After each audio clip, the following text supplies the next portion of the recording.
What is happening, everybody, and welcome to another episode of GKDR. I am your host this evening, Garrick B.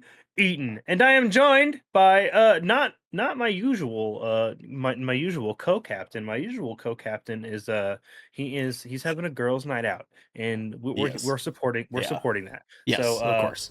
also, Sam, when you listen to this episode, I need to know if he gave you that forehead kiss. I expect that to be hmm delivered. Yeah. I Yeah. will be upset if that didn't happen. I told him he needed to give you a forehead kiss. Thank you. Uh, Pics would be great. Pics would be awesome. yeah, If you like have I evidence. need receipts. Yeah, receipts would be wonderful. But I am joined by one of our co-hosts who is the co-captain this evening. He getting a little bit of extra responsibility, but not really because this is a pretty easy going show tonight. We got going on. Yeah. Uh, Yeah, but that is. I am joined by Ernell Pearson, Ocean Shrine.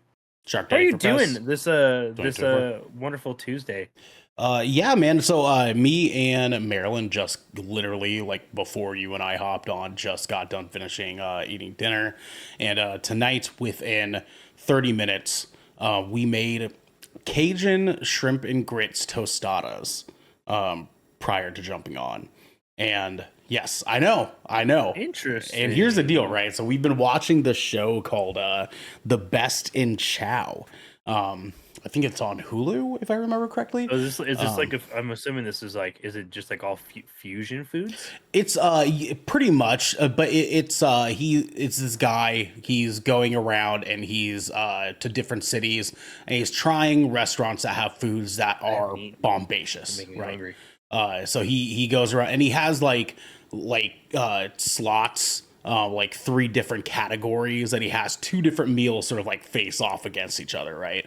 So he says, okay, well today since we're in Buffalo, we're gonna do a breakfast bacon contest, a buffalo chicken contest, and a sweets contest, right? And he has two different things from each category go up against each other. Okay, sick. Anyways, so So I'm gonna need a link to that YouTube channel I at the end of. I got you. I'm pretty sure it's Hulu. I'm pretty sure it's Hulu, but Oh, it was whatever the great. fuck it is, I definitely need that. I need that in Uh-huh. my life, Yeah. because I'm that motherfucker that likes to eat while I watch food Yep, yeah, related we do the exact same shows. thing, dude. Like Food Network TV shows and stuff are Yeah, like our thing bro. while we're eating dinner.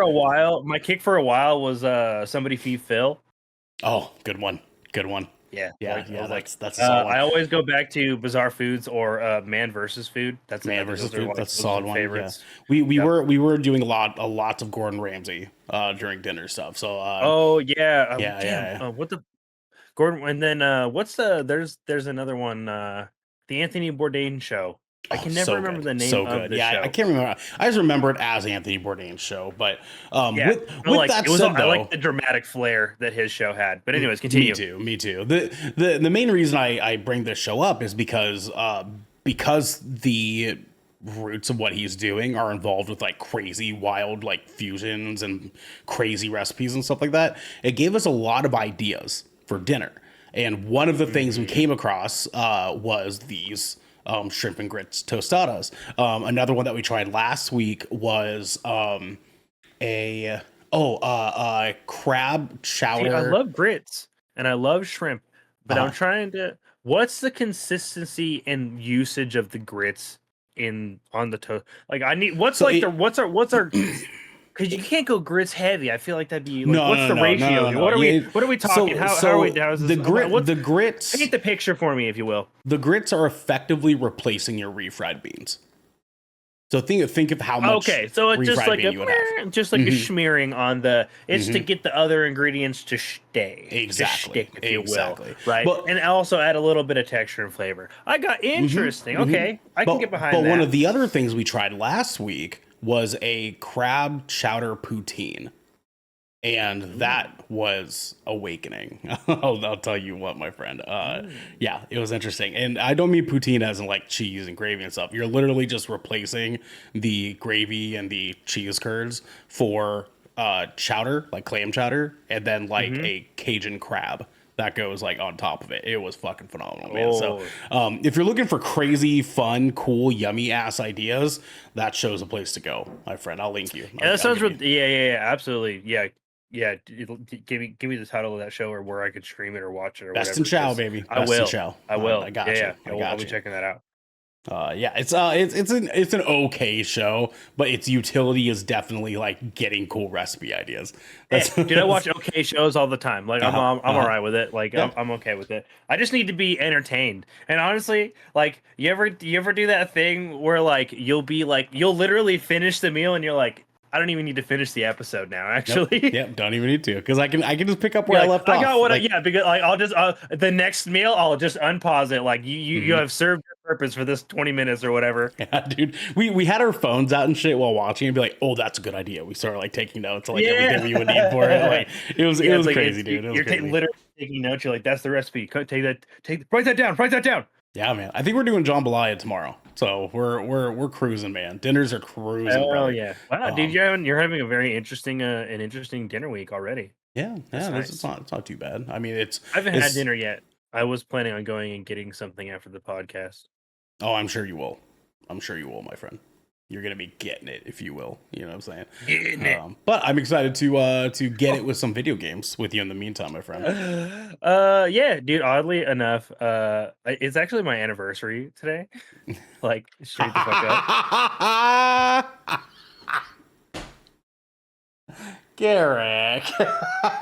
So I look. Wait, I'm well, here hold doing- on. I'm here Was doing the laugh podcast. was the laugh your realization, or was it like you just thought about it again?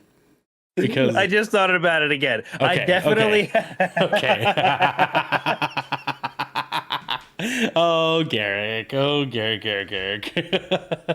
Make no mistake. My wife texted me at work today, and she was like, "Happy anniversary, and I love you." And I was like, "Oh shit, it is, isn't it?"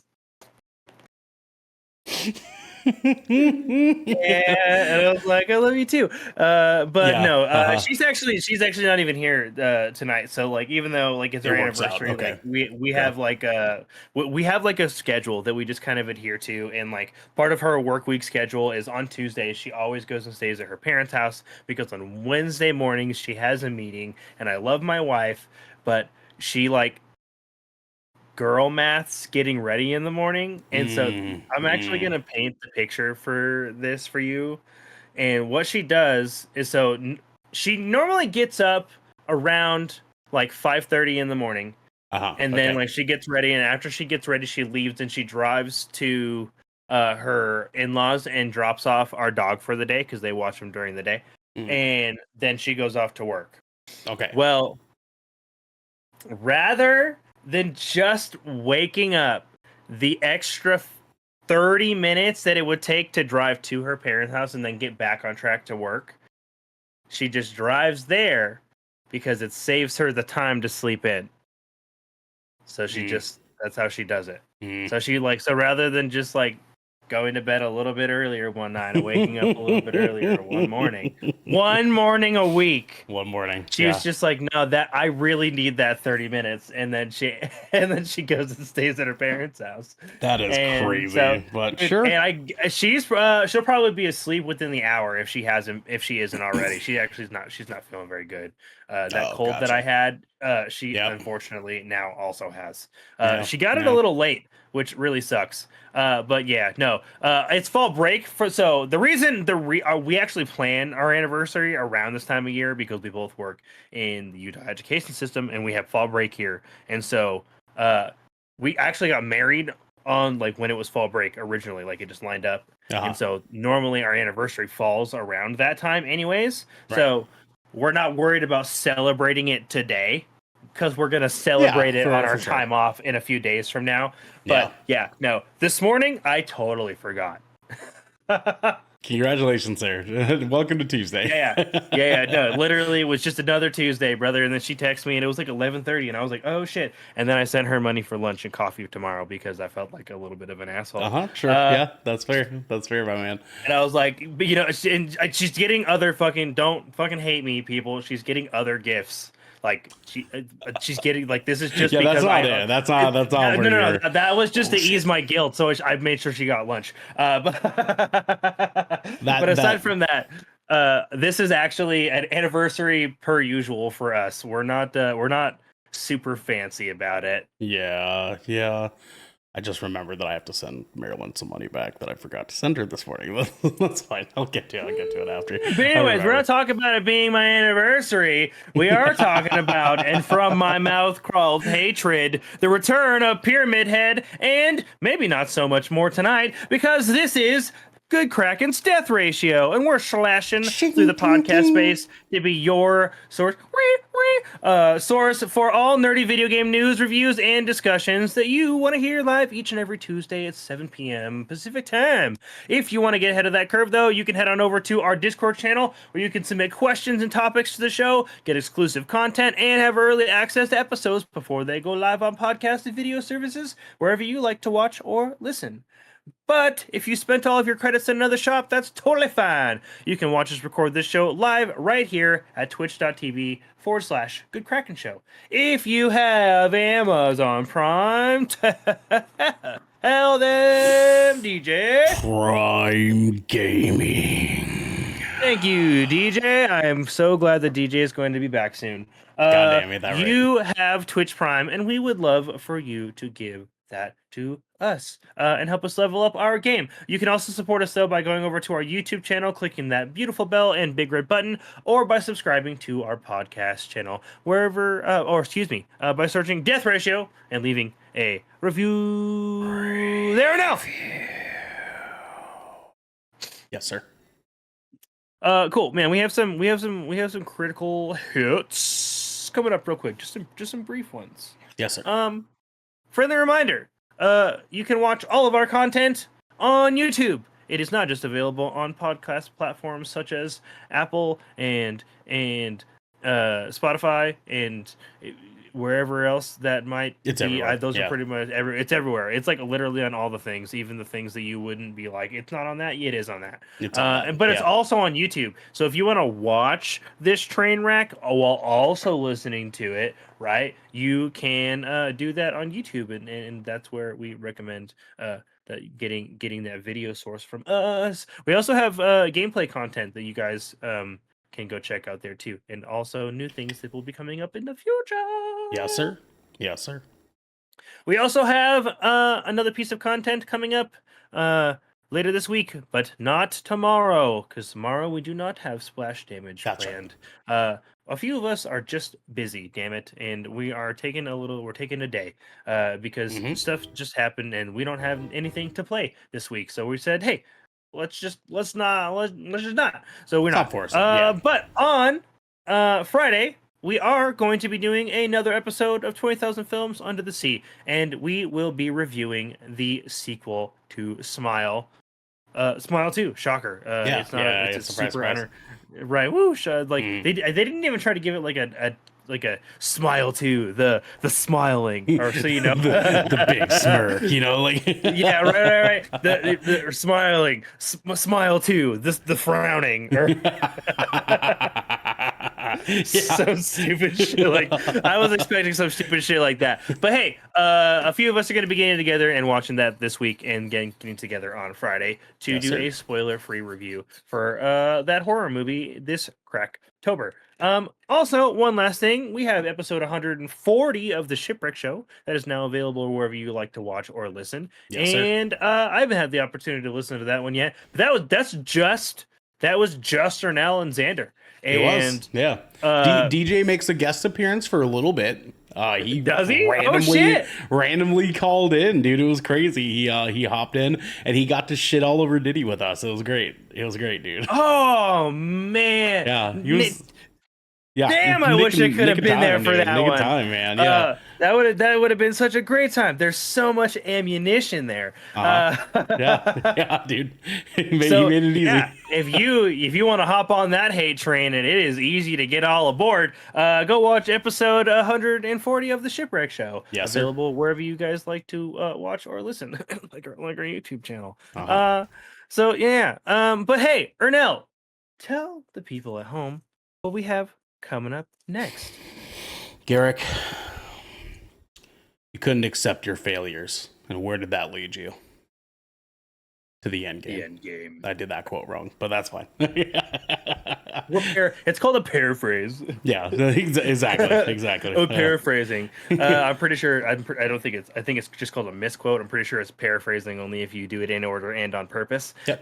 But hey, Hey. we are heading straight into the end game, and you're like, what? Already? Already. No news, and Yep. no minute, no No, sir. line of sight, Not no tonight. chapter select, not today. No, The sir. only little bit of news you guys are going to get is just the upcoming games of the week, because we always do that regardless of what other things we're doing. So we're going to give you guys the games that are coming up, and then we have not one but two video game reviews for you guys here today. It's a good old-fashioned 2-for-1. You guys don't even have to wait for a second episode next week. It's just going to be two schmangin' reviews of two great October Kraktober excuse me Yes, picks, yeah. if you will. Okay. For to maybe to spice up your spoopy season. But without further ado, let's talk about what other games be coming up this October. Yes, sir. We are in the week of the 14th, if I can find it. Literally nothing came out on the 14th, so we can just start on the 15th. Love it. Sir. Cool. Starting right on the 15th, we have got page that loaded and then shifted the second I was going to start reading. Yes, sir. Love that. Drova Forsaken Kin it was definitely going to say Forsaken Skin, if you know what I'm saying. Drova Forsaken Kin is on PlayStation 5, 4, Xbox XS1, Switch, and PC on October 15th. That sounds like an action RPG. I'll be shocked if it's not. Yep. Just Dance 2025 edition, didn't know they were still making those, is available on PlayStation 5, XS, and Switch. Also available today, October 15th. We have another game called Neva, available on PlayStation 5, XS, Switch, and PC. You're so dumb. This is October 15th. Also released today. I've been waiting to play this game. It's booted up on my PlayStation, just waiting to be played. New World Eternum, available on PlayStation 5, XS, and PC. Also on the 15th, we've got Wizardry Variant Daphne. That's a mobile game. It sounds like it. That's also available today. We have on the 16th just one game coming out tomorrow called Technotopia. Technotopia. I almost said Technophobia. Technotopia.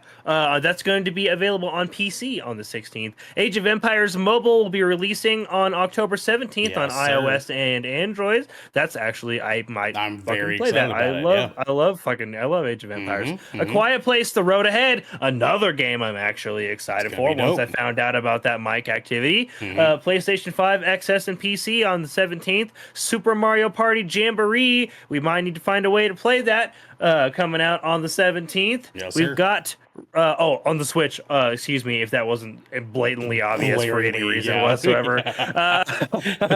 Retro Realms Ass versus Ass.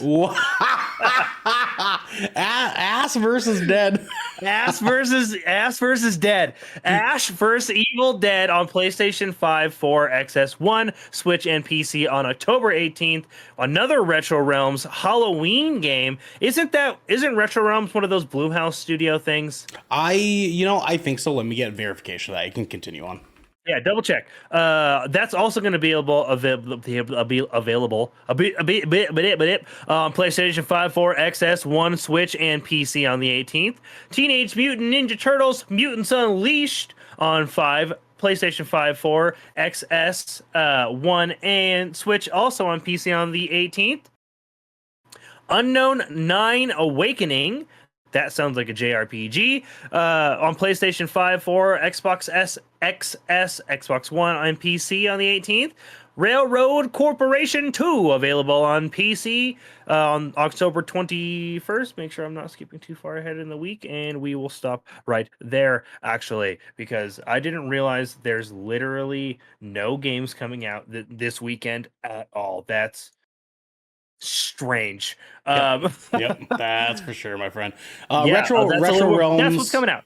Retro Realms is their own studio. They It's have their like own studio. So collection what is of what? arcade retro style beat 'em ups is pretty much effectively what they Oh, are. just like Yeah. side scroller type deals. Yeah, sir. Very cool. It looks People fun. really like those nostalgia cabinet style games, so I think that'll be fun. Yeah. I might have to look into that to see what they look like. Might be some good couch co-op fun there. Yes, sir. But hey, those are the games coming up this week. Thanks GameSpot for providing that information for us because Game Informer, all right, rest in power. Rest in God peace, man. damn, God that damn. still makes Fucking me live a forever. little sad. We Yeah, miss you. dude. God damn, I do Hmm. genuinely Yeah, miss seriously. Game I miss Informer Game Informer so much, man. That's all good. the That's fine. time. That's fine. But hey, we have two video game reviews that we are doing for you guys tonight. Uh, we are going to be doing a full release in the form of Silent Hill 2 Remake, which will be headed by Ernell, and then I will be giving you guys a review on Diablo 4's latest expansion, Vessel of Hatred. And we're gonna be giving each other our top level thoughts, asking each other some questions about how we feel about these releases, and then we will be giving you guys a rating at the end on whether or not we think this is something that we feel like you guys should spend your money on, Yes, sir. your hard earned doll hairs. Yes, sir. So That's without fair. further ado, Ernell, take us away. And what were your impressions for Silent Hill 2 Remake?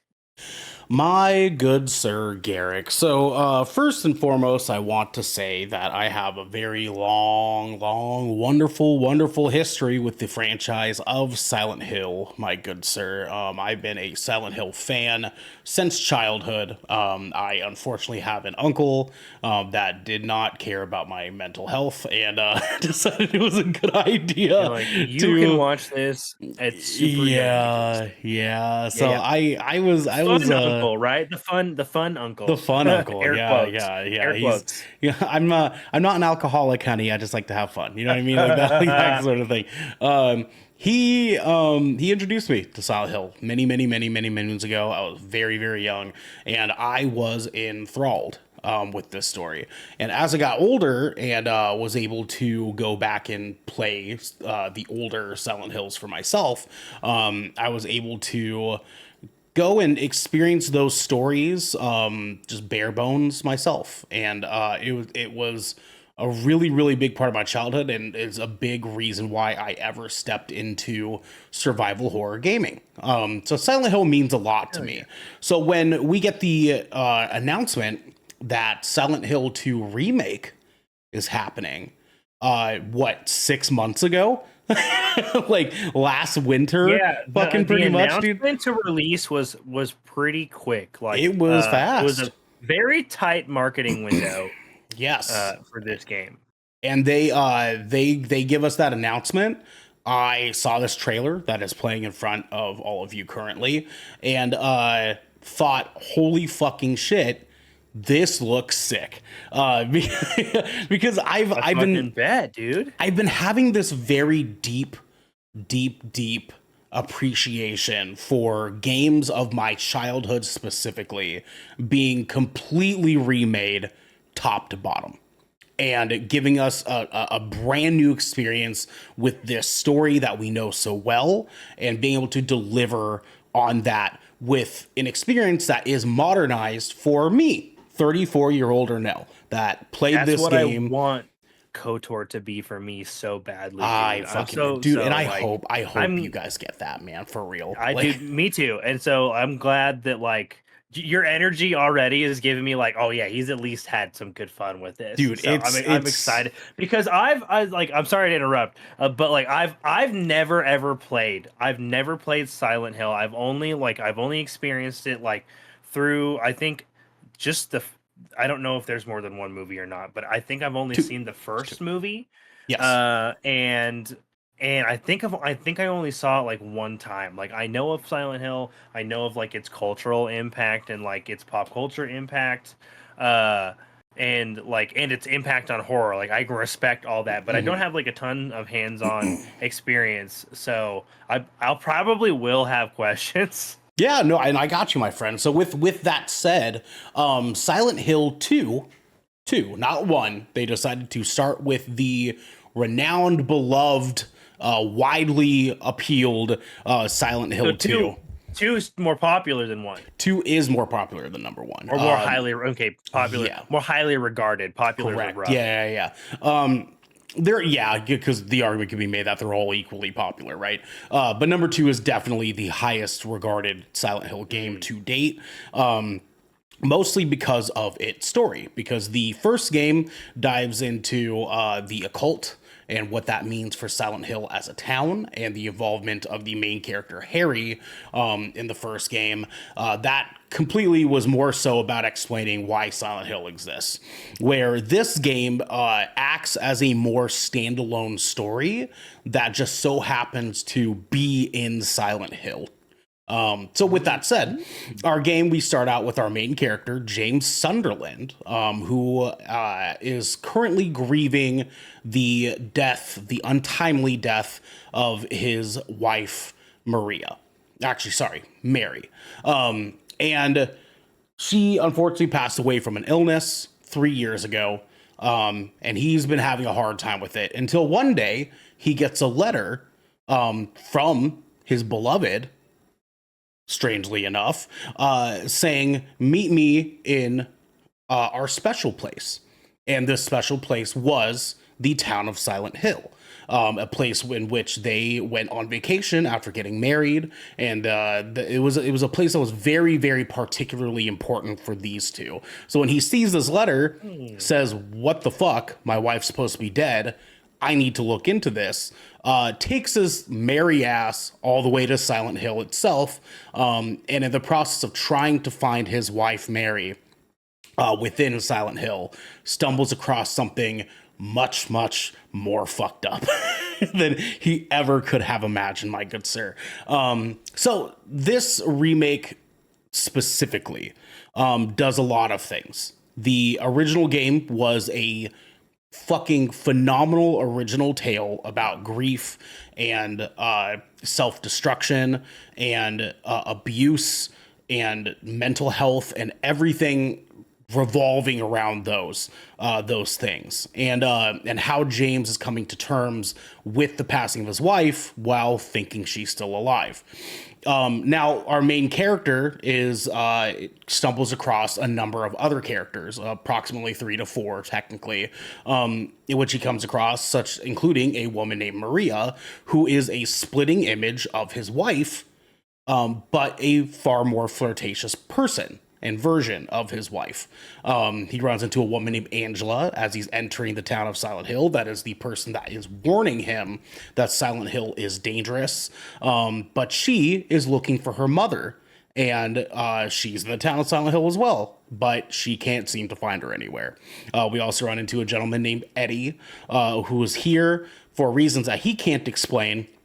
But he has talked about ongoing how he was bullied and feels that this town is the only place that he can go to escape that. There's a couple other characters that we run into that I don't want to spoil too much. But those are our main core characters that we sort of spend a little bit of time with in the game. Obviously, it is Silent Hill, so we're not spending too much time with those characters. You are surviving as James alone for a majority of this game. Right. Now, with these are character encounters, more or less, right? Yes, exactly. Now, obviously, for those of you at home that have played Silent Hill 2, you don't need me to go on further about the story or anything, and you guys at home that have not played Silent Hill 2, you guys pretty much get the idea. Our guy's trying to find his fucking dead wife. Crazy. Right. And strange shit be happening. My friend. So what we can talk about now is the differences between the original game and this one. So last you and I talked, Garrick, there was a conversation that we had about whether or not some things were moved around in chronological order and like how different that was comparatively to the original game. Well, come to find out after playing this, there isn't actually a whole lot that is out of chronological order, to be honest with you. There's Okay. some things, like your initial encounter with Pyramid Head is in a different spot. It's actually switched with a different event that's technically is supposed to happen beforehand.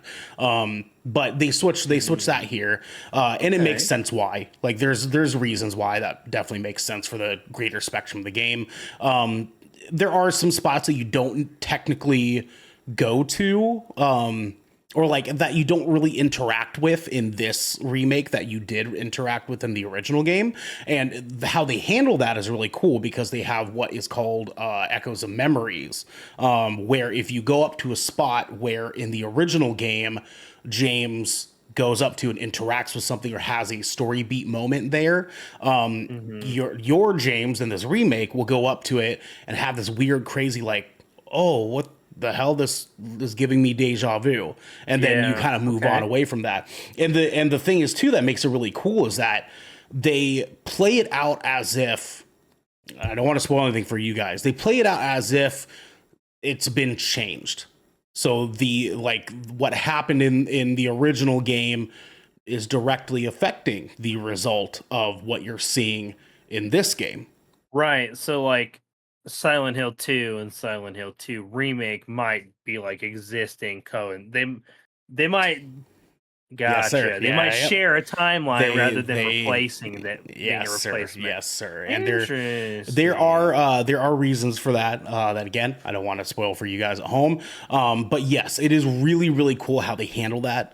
What's also really cool is the things that they lean on with changing. So mostly as most people will probably recognize right off the cuff, the combat is wildly different in this game. And it actually took me a little while to get used to because the combat in the original game is very obviously tank controls were a very big thing with survival horrors back then. Dino Crisis, Resident Evil, Silent Hill, like Parasite Eve, like the list fucking goes on. Tank controls were a big Hmm. fucking thing back then. Well, those things don't slide these days. People get tank controls in modern day games, they just chuck that game to the fucking side and say, maybe not You're today. like You know what I'm saying? unplayable. Yeah. So they had to kind of do an overhaul, and they did. Right. The combat feels much more similar to The Last of Us melee combat. So it feels far more aggressive and visceral than Interesting. what the original one was because Yeah, probably pretty intense. they've added a dodge mechanic, which you did not have in the original game. So in this, when enemies are coming at you or attacking you, you can take a step back or take a side step to move out of the way. And that's great because the enemies in this game are far more aggressive than they were in the original. So when the Hmm. first enemies you run into is this like human flesh thing in like a straight jacket looking ball bag thing wearing pleaser boots, like stripper boots. It's fucking crazy, man. It's Silent Hill, dude. And they come at you Okay. and they like open up this little like zipper thing in the middle of their chest and they fucking spew out puke. Puke comes out and it's like acidic, so it hurts James, right? Gross. They also run at you and kind of just give you like headbutts and shit like that. And you're starting out the game with like a wood plank with like 3 nails at the end of it to defend As yourself one with, does in a horror game, as right? one does in a Silent Hill game, yeah, for sure. And so the mechanics are far more aggressive from the enemies, and you're more aggressively engaging that combat because of the dodging mechanics, because the attacks have more impact in this game. Like you really feel the weight of the attacks in this. It all kind of makes the combat feel more energetic. You're way more invested into trying to make sure you're not getting hit, doing as much damage as you can, while still trying to manage the multiple enemies that will be coming your way. And some of the enemies, like the hospital nurses, which are notorious Silent Hill enemy. The hospital Yeah, nurses, like I've seen their designs, and I know right, right, obviously right. like Pyramid Head, obviously. The hospital nurses they have like moments where they come at you with a knife and you have to do a sort of like quick like button like tapping sequence in order to push them off of you and then Oh, you like can a little, just re-engage a combat. little mini. Yeah, QTE. a little quick QTE thing, nothing crazy. Like they don't overplay, like overstay its welcome or anything like that. So it actually works out okay. But the combat, I think, is probably my favorite change up in this game, because I feel like Silent Hill in modern day context really needed this level of visceral energy to the combat to really double down on. Hey, James is surviving. Like he's like getting his ass beat. He's horrified, mortified by what he's seeing. We want to feel the impact of that, right? And they definitely do. Like James, as he takes on more damage throughout the course of the game, he starts to get more worn out. There's like blood on his shirt, blood on his face. He's more beaten up and stuff like that. And then when you heal it, obviously some of it goes away. But it's cool. It's cool how they handle that sort of feeling to get you a little bit more invested and involved in like what's actually happening there. In terms of the story differences in this, there's actually not really. The story is the same. You're muted, buddy. It stays pretty true to the original storyline, It and does. its It does. its primary events. Yes, Okay. it does, and it's cool because like they really just kind of did what some of the better remakes that we've seen recently have done, where they take that story that we know and they expand on it because they have the modern technology to do so now. So like Mhm. the voice acting in the original game, not very good. Like it was fucking 93. Like it was gonna not be very fucking good. But the voice acting in this and the character acting in this is so much more fluid and involved with like the actual interactions with the characters that they're able to Right. give them a little bit more levity and time to explain what's going on and why that character is important, what's going on with James, where his wife is. Like, so you're getting a little bit extra out of this experience. So even though the folks like me that have played this game before, we're still able to get something new out of it and refreshing out of it because it's no longer just playing the same fucking game.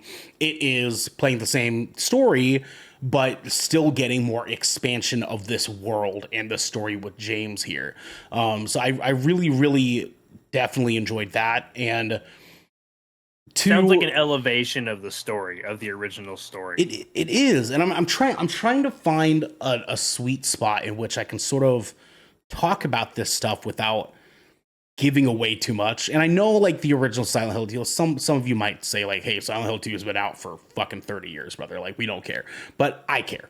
So it's like if anyone has, if this is your first introduction to Silent Hill, because the older games are old games. And I totally get it. Maybe you didn't get a chance And to play those games. that's kind of where I'm at. Like I Mhm. didn't, because these were PlayStation games, yes. Yes. Yes. And like I got a PlayStation 2 like kind of towards the end of its life cycle, Mhm. like, which was very long, don't get me wrong. Yes. But like I did, like I didn't I had like the late or like the early 2000s PlayStation 2, like whatever model that was. Mhm. And so, I missed out on some of those games, and I am actually interested in playing this.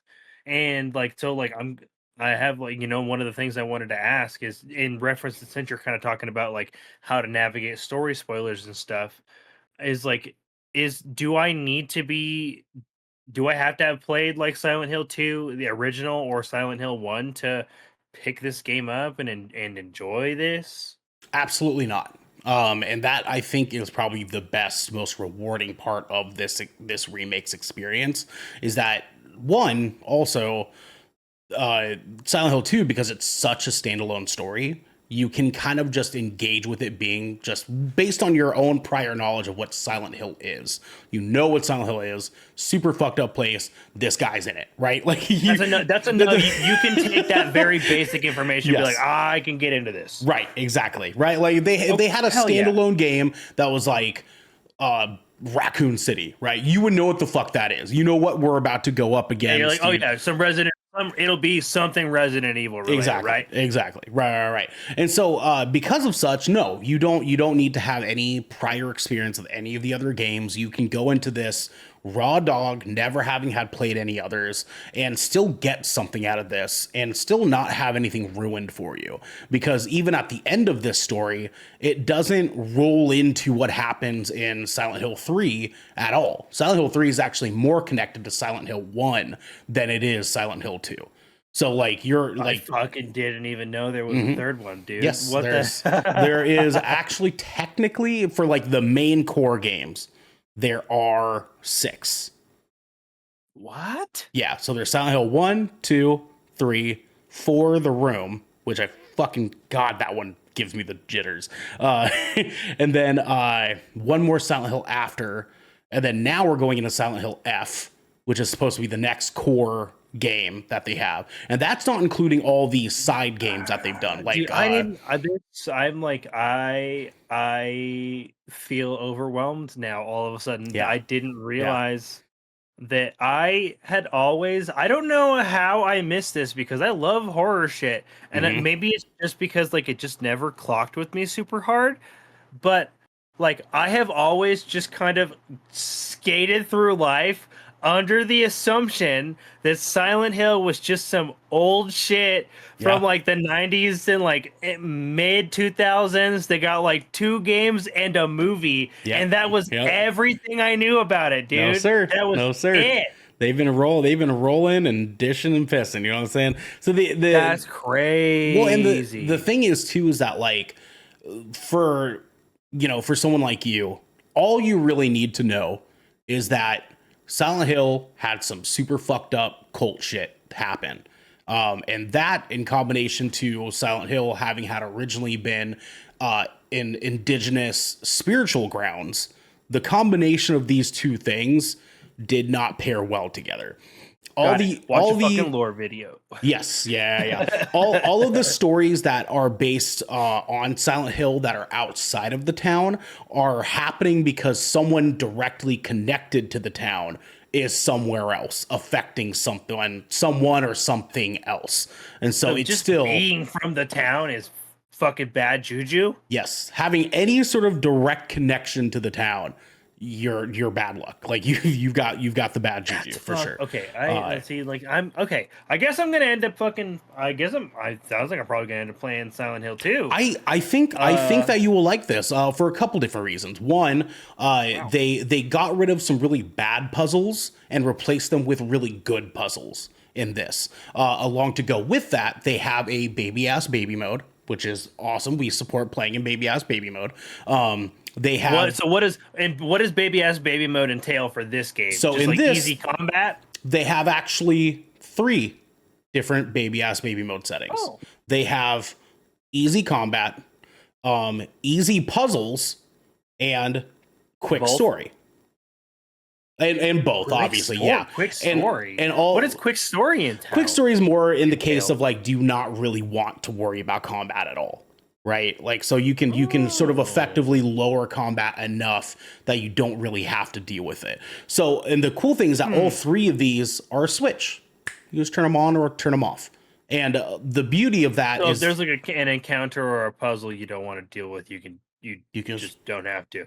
turn it off right there and then you're I good. And fucking then love that, afterwards, bro. turn that baby back on. And here's the thing: none of the Sometimes I'd be puzzles. getting frustrated, and I just want I to keep playing the game. totally get it. Thankfully, none of the puzzles in this are egregious enough to be problematic. I think that all the puzzles are incredibly clever, and half of them are mostly fetch puzzles, where you're kind of like, okay, well, I gotta put this. I found this thing. I now have to go back to this place, input this Uh, thing, I and then found this this key does in this this. other place, and I know it can be used on this door, and I know Yeah, that if I have yeah, this yeah, door, I've got this radio that I can tune into this through that sort of stuff. yeah. Exactly. The classic survival horror. So, Right, yeah, right. Xantho, good evening, peeps. How we been? We've been good. We've been good, Xantho. That's okay. Welcome in. That's really interesting because, like, honestly, like I want to be like scared in horror games, but like I don't necessarily need like the combat to be difficult. But like Mhm. I want to, I just want to be like pop pop and then be able to move on. And Yeah, like like sometimes everyone's like I don't need that from every horror game, but of like course. Silent Hill seems like that's a game where like it seems like I'd probably just be really invested on what's going on. Yeah, and that's totally more so than reasonable. I anything. mean, even after my first playthrough, I played a good chunk of this game actually in the baby ass baby mode, because I want to kind of see one what that felt like, and two, to kind of just let myself sort of enjoy the story and some of the differences of the story. When I got a Hmm. decent amount in, I was like, okay, I'll turn it back to normal so I can continue this game the way that the developers meant Right. me to It was play. designed.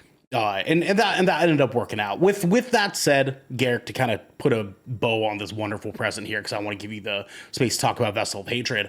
I had a fucking phenomenal time with this game, man.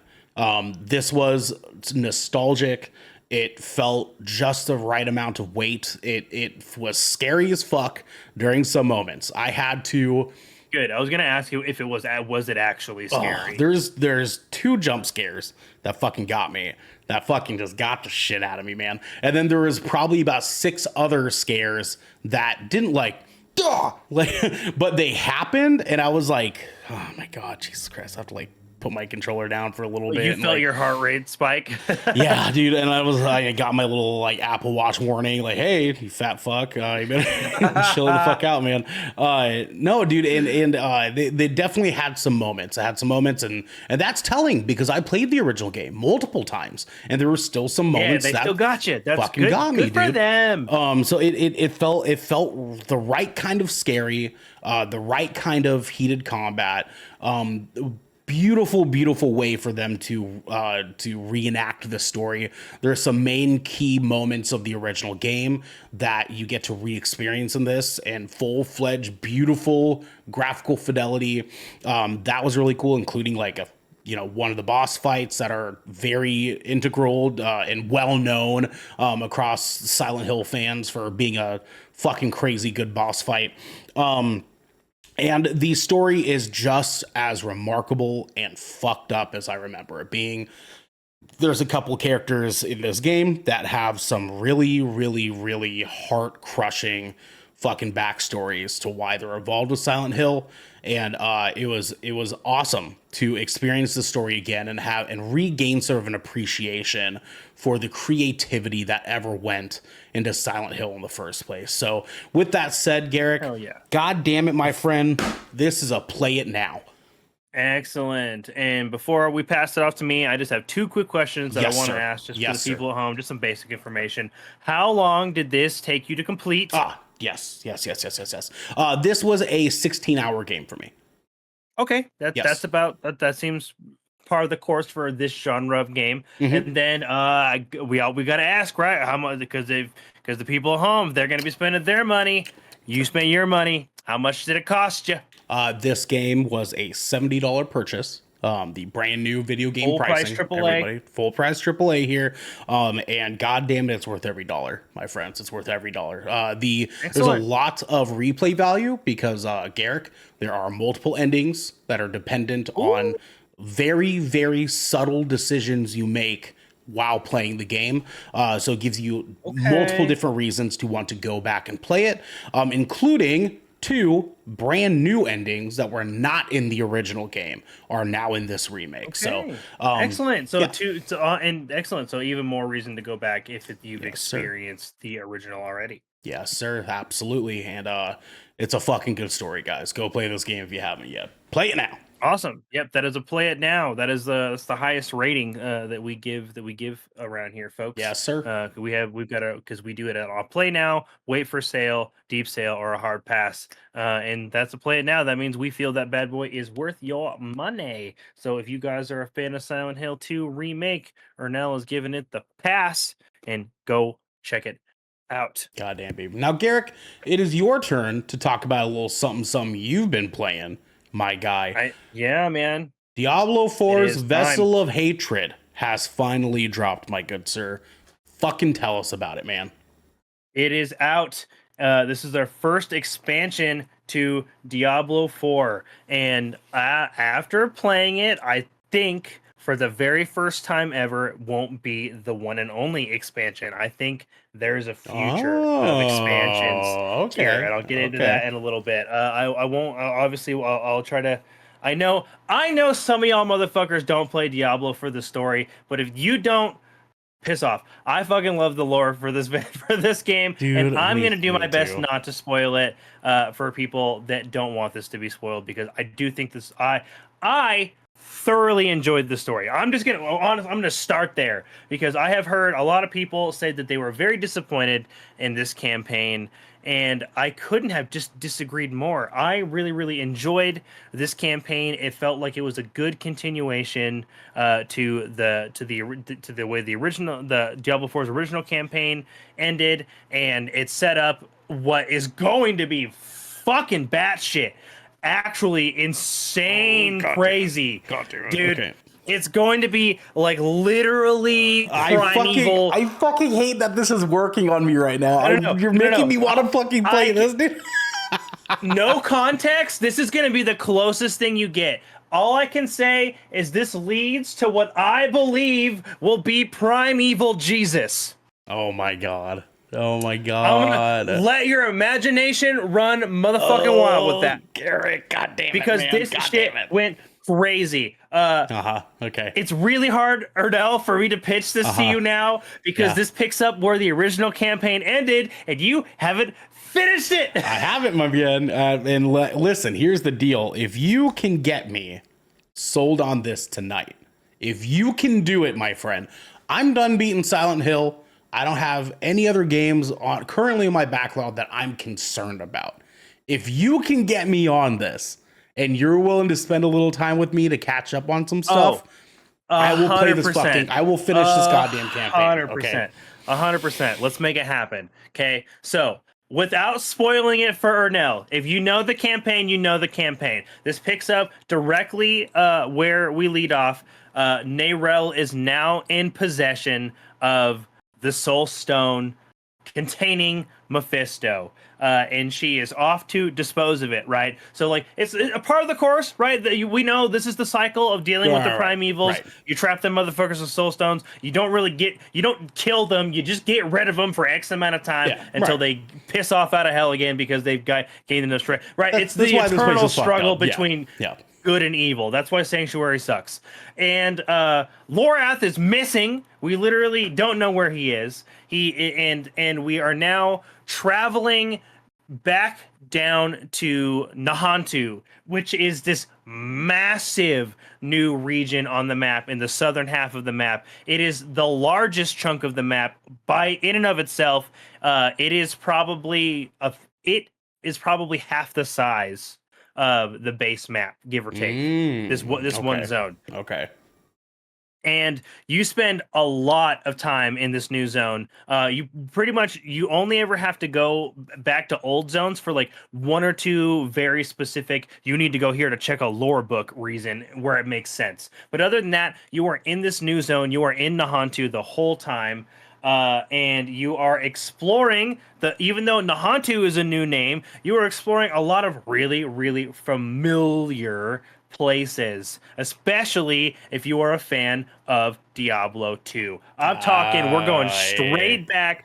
Diablo 2 Act 3, baby. We are in the Flare Jungle. We are in Karast. We are in Travancore. We are going to the Durance of Hate. You are visiting and restomping all of your favorite zones from Act 3's Diablo 2, right? With this brand new, grim, gothic, updated textures and skin on it, in the style of Diablo 4. Everything looks fantastic. I can't tell you how many times I actually ended up just zooming in to look at the shit on the ground because the attention to detail was insane. If you played Diablo 2, which if you're playing Diablo 4 is probably pretty good chances are, and there's so many Easter eggs to love. You get to see like items that you had to hunt for in Diablo 2 and put together, and there's all these books, and there's still actual characters from Diablo 2 alive in Diablo 4 that you get to interact with that were part of the original campaign. And they have a role to play, and it's really cool to see this like part of Diablo 2 re-envisioned and brought back to life in a modern setting. It has the jungles are so lush and so dense, and there is the environments are beautiful. Diablo 4 really is an amazing looking ARPG, and they did it again, and the sound design is fantastic. I loved the soundtrack for this expansion.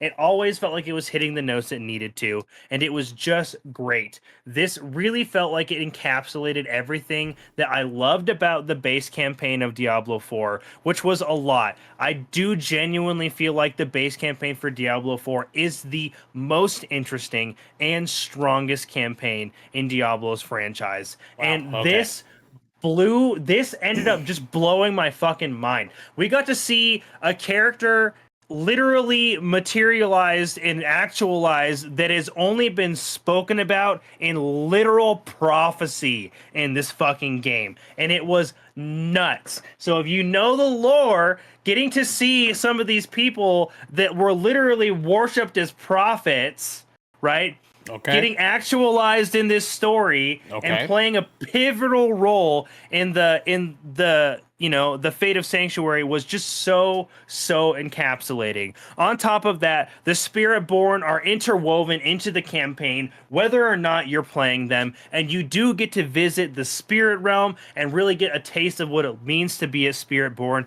even if you are choosing to just carry on the campaign with one of your Eternal Realm characters that had already hit level cap. This the fucking hell. Without spoiling anything, the final boss fight was incredible. I actually liked it more than the Lilith boss fight from Diablo 4. It Oh, had okay. an amazing arena, unique mechanics, and a super dope fucking design. It was amazing. This campaign felt to me like your Two Towers to the Fellowship. It is building. I can see the vision of what they want to do and what crazy shit this is ultimately going to end up leading to for the Ah, Diablo franchise. damn it. Okay. And I'm so excited for what this means. Now, I've gushed about the campaign, right? Yes. But of course, Diablo 4 at the end of the day is all about the loot, right? Ain't it, folks? This is an ARPG and we're here for the grind. So I'm going to start off by telling you that this expansion, it is also introduced on top of new zones to explore that you can freely explore during and after the campaign. We have access to a brand new class in the form of the Spiritborn. And that shit is broken. It is so incredibly broken. Okay. It's All right. nuts.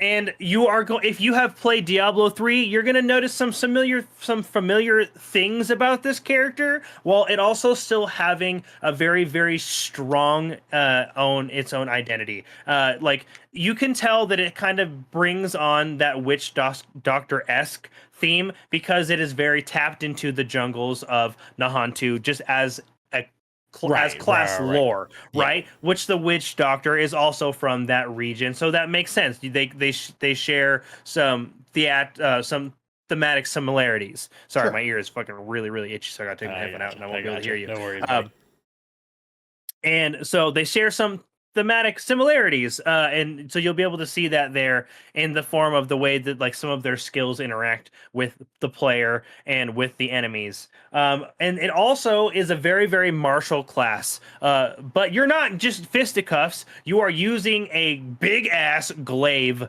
as your primary weapon. That is that is their class weapon. It is a two bladed glaive that is really like they're beautiful weapons to play with, and they are super fun to play with. You're basically a staff monk that has tapped into the spirit realm and basically been accepted by the spirits. And because you've been accepted by the spirits, you can call on them for all sorts of crazy fucking powers. There are four primary spirits that you can kind of have access to. You've got the gorilla, the eagle, the jaguar, and the centipede. The gorilla's physical damage really deals with a lot of heavy CC and buffing up your player. The centipede is really poison and dot heavy. It's also really good at AoE damage. The jaguar is very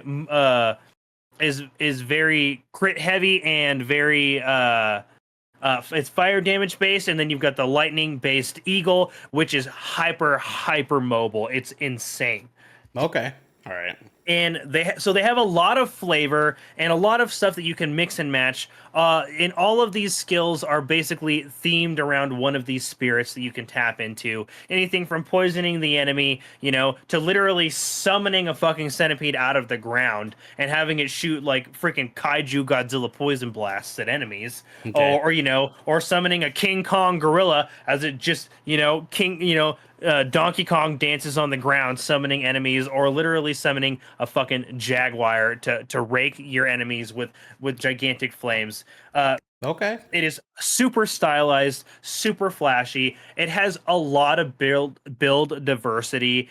And if you don't want to play the Spiritborn, you're like, everybody's going to be playing that class. It's the expansion. You're right. Everybody is playing that class, including me. But you're just like, what if I don't want to play Spiritborn and Yeah, enjoy Garrick. the What new if I class? don't? Right? You don't have to, because all of the pre-existing classes have gotten a new skill and 5 new passives, as well as some retooling and buffs to keep them relevant in par with this newly found super OP class. They have varying skills that like there's a new earth skill for druids.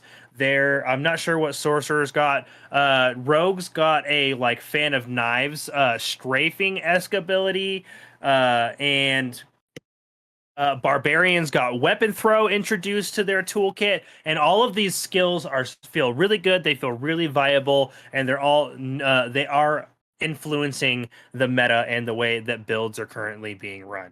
On Okay. top of that, this also reintroduces mercenaries, which were not in Diablo 4's base game. They are similar to the way that mercenaries functioned in Diablo 3. You have like these people that are actual characters rather than just random nobodies you hire. You can build rapport with them and unlock a skill tree, and then as you build rapport with them, you get additional bonuses for this little safe zone area you have called the Den, where you can hire these mercenaries, barter legendaries with special effects from a specific gambling pool that you can trade from, and have some synergistic capabilities, because you can have an active mercenary and a secondary mercenary that will have like an if this then effect, Okay. where they will like give you some support out in the field, like laying down traps or taunting an enemy, or causing a stun, this, that, or the other thing. It's really fresh. It adds a lot to your solo player utility, which gives you, increasing your survivability. If you want to play a sorcerer, there's a mercenary called the Shield Bearer that can taunt enemies, keep them off you, help you with crowd control. So it makes that solo play much more enticing. And even when you are in group play, you still have access to your secondary mercenary, who is doing your if this then that procs and still giving you utility on the fly. On top of that, rune words have also returned from Diablo 2 to Diablo 4, but they Right. do take a little bit of a different shape. Rather than being kind of you just throw a bunch of shit into the sockets and hope it comes out with a really good effect, or Google a fucking recipe like the rest of us, because who's going to remember all that? It is very, very clear cut. If you put this rune in this thing, it will do this thing once you reach this effect, and then you click another thing, and it's also another if this, then that effect. And it's very simple utility that adds a lot to your build. And what's cool about rune words is it does not give a shit what class you're wearing. You could be playing a Spiritborn and equipped sorcerer-based rune words, and now suddenly every time you use a potion, you're casting Meteor. Okay. So you can just Right? continue breaking shit. Gotcha. Yeah, and so right, so like there's just so much more to theory craft around with your builds about what's going to be most effective, what rune words are going to be best for your class, with with what you're going to be trying to do. And to top it all off, they added some new endgame content, because that is super important in a game like this, where you're going to be grinding for loot over and over and over again. In Right. season 6, we've got the Realm Walkers, which are these gigantic demons that traipse about the map. that you guys they're spawning enemies, and you kill them, and then they basically close and they fall and die and open a portal to hell, and then Right. you get to go into that portal to hell and target a bunch of loot by going through these various portals and doing like a choose your path dungeon until you get to the end, and it spits you out on the other side while you carry your delicious loot rewards. On top of that, Diablo 4 has introduced for the very first time ever a forced, meaning you have to party up, co-op only piece of content. You have to Oh. be in a group for this. This is Oh. a group dungeon called the Dark Citadel, and it's got unique bosses, unique mechanics, unique interactions that only exist in this dungeon, and you have to play it with a minimum of 2 players. What if you're just like, I'm not in a guild, I don't play with anybody, I'm a Diablo solo player? That's fine, because they thought ahead for you guys, and there's now a party finder available for you to do this content. Hell yeah. Blizzard Love thought that that. through. So we've got that covered. We've also got updates to the pit from previous seasons. We still have the Hellfire thingy that I cannot remember, which is basically it's a horde mode where you can do targeted loot, and all of the new dungeons in Nahantu have fresh mechanics, and they are very, very different dungeon experiences from the base game. All of your core experience is still intact. You still have access to everything you used to, your basic dungeons, your world bosses, your Legion events. All of that is still there. You get to sample that in the new Nahantu versions. Nahantu Legion events look completely different than Diablo 4's base campaign. Honestly, this was just a very, very fleshed out expansion. It's Okay. offering a lot to players. And even if you didn't enjoy the campaign, which I would find flabbergasting, the new endgame content available to players, the new theory crafting, the new rune word system, and the new legendaries and new skills available to players with a reworked level cap, which is now down to 60, right? Because they're going to be increasing it with new expansions in the future. There's just so much on offer here in this new expansion. Now, it wasn't without its faults and problems. I did purchase this on Xbox, so I do have a little bit of a different experience than somebody that's going to be playing this on PC. I'll Sure. say that outright. When I made my purchase on Xbox, though, I did not have access to my expansion or my expansion character. I literally had to Oh. fucking uninstall the game and reinstall the game to get access to my shit because it wasn't saying my license was valid. Spending $40 on an expansion and not getting it right away is super, super frustrating, Blizzard. I shouldn't have to reinstall your product to make sure I'm getting my money's worth of shit. And Yeah. I will Yeah. say, in all of the base campaign, whenever you talked to an NPC, it would like drag your little party along and put them into that dialogue cutscene so you didn't miss out on Right. stuff. Right. It They didn't do that here, except for in a few spots. So I played this entire campaign with my dear friend Gio, our community member, Morbid Curiosity, and we ended up fucking each other a few times by accidentally triggering dialogue when we weren't standing nearby. And so, as Oh. people that were really caring about the campaign, we'd be like, God damn it, will you please read to me what they just said so I know what the hell just happened? Okay. Yeah. Because it wasn't pushing the co-op along for both of us at the same time. And there were a That's few instances interesting. where he actually missed a few bits and I missed a few bits, and it was a little frustrating. So if you want all of the lore and you want all of the dialogue, do all of the main dialogue together and then take the time to do the side dialogue independently, because it gets a little fucky when people start interacting with both of the quest givers at the same time. Right, It right. got a little frustrating when we were trying to pay attention to the story. Sure. That was pretty much my only gripe. Aside from that, the campaign was amazing. Loved the new environment, loved the new boss, loved all the new characters. The Spiritborn is an incredibly fun new class to play, especially as somebody who mained monk on launch in Diablo 3. I love that shit. This just feels like that with a brand new flavor on it. It's super fun to play. There's lots to love about the class. But there's lots to enjoy if you just want to stick to your tried and true classes, or if you just, and just boot up your Eternal Realm character. I absolutely loved this expansion. I love what it's doing for this franchise. I love the story direction they're taking. I thought the ending was absolutely batshit bonkers, and I think it's going to lead to some really interesting stuff for the Diablo franchise going forward and for the future of Diablo 4. At a $40 price point with about a 12-hour campaign, if you're taking your time and really enjoying it. I'm sorry, it's 6-hour campaign. People say they did it in 6. If you did it in 6, I believe you. You skipped everything. You skipped Right. and just Right. admit that. It's fine. Just admit that you're not there for but don't say it was a 6-hour campaign. This is easily 10 to 12 hours if you are enjoying what the campaign is legitimately giving you on service for a story. Okay. And at a $40 price point with the new endgame content, this was a no-brainer for me as a Diablo fan and an ARPG fan. This is a play it now.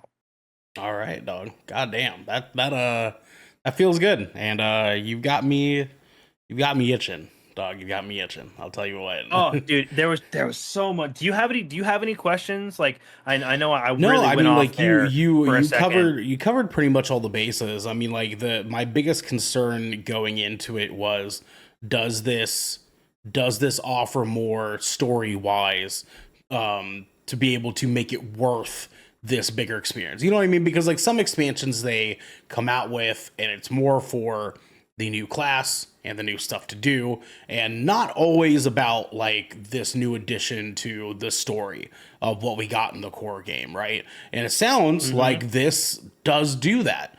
And I love Yes, and expansions that directly relates into something else that I find super interesting. I literally I want to know so badly where they're gonna go with this mhm, because like they did like the final super high quality like cinematic, not the cutscene, the cinematic that they do, right, right? yeah, And like I was like Geo and I were just like, what the fuck was that, dude? yeah, What okay, is that gonna mean? What is that gonna mean in for the next expansion? And there will be another expansion.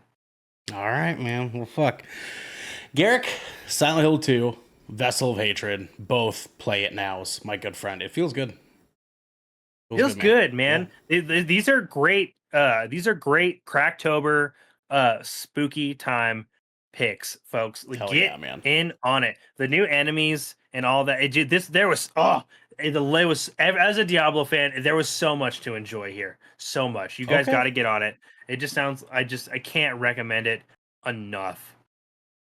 Same, man. I like it's Cracktober. Play some fucking Silent Hill, guys. Play some Silent Hill, man. It's good. It's good stuff. I'm glad that we got good video games coming this month. Hell yeah. We do have a few things that if you missed at the beginning of our show, we're gonna give you our schedule for the rest of the week real quick, folks, and then we're gonna let you lovely peoples back into the world. Thank you for your time, right, and thank you for listening here with us tonight. We are not going to be doing splash damage this week, guys. We are just taking a day to ourselves. A few of us have some other things going on. Just conflicted schedules. Life happens. Yep. So Thursday we don't do content, so we don't have anything going on, but we do have as our end of the week content our 20,000 films under the sea episode where we will be doing a spoiler free, as always, review of the new horror film Smile 2. So if you guys want to get in on that before you go spend your dollary dues to see if Smile 2 is worth your money, maybe come visit us Friday evening to see if that's before you go spend your doll hairs this weekend. Yes, Uh, sir. but let us know what you guys think about Silent Hill 2 Remake and Vessel of Hatred, if you guys have gotten the opportunity to play that, or if you guys found these reviews helpful. Did they sway you? Let us know in the Did they comments sway if they sold you on it or not. If you guys are still like, you guys are full of shit, these were not good. Yeah, Let fuck us both know. you We want to guys. know. Like, if you guys have differing opinions, that's just fine. Tell us about it in the comments, folks. But you're Because also this wrong. has been Good Kraken's Death Ratio, your choice for all of the nerdy video game news, reviews, and discussions that you want to hear live each and every Tuesday at 7 p.m. Pacific time. If you like what you heard, you can head on over to our Discord channel where you can submit questions and topics to the show, get exclusive content, and have early access to episodes before they go live on podcast and video services wherever you like to watch or listen. You can also support us, though, by going over to our YouTube channel, clicking that beautiful bell and big red button, or by subscribing to our podcast channel by searching Death Ratio and leaving a review there. We have to go, but until next time, If I my saw my corpse, and from my mouth crawled hatred. hey.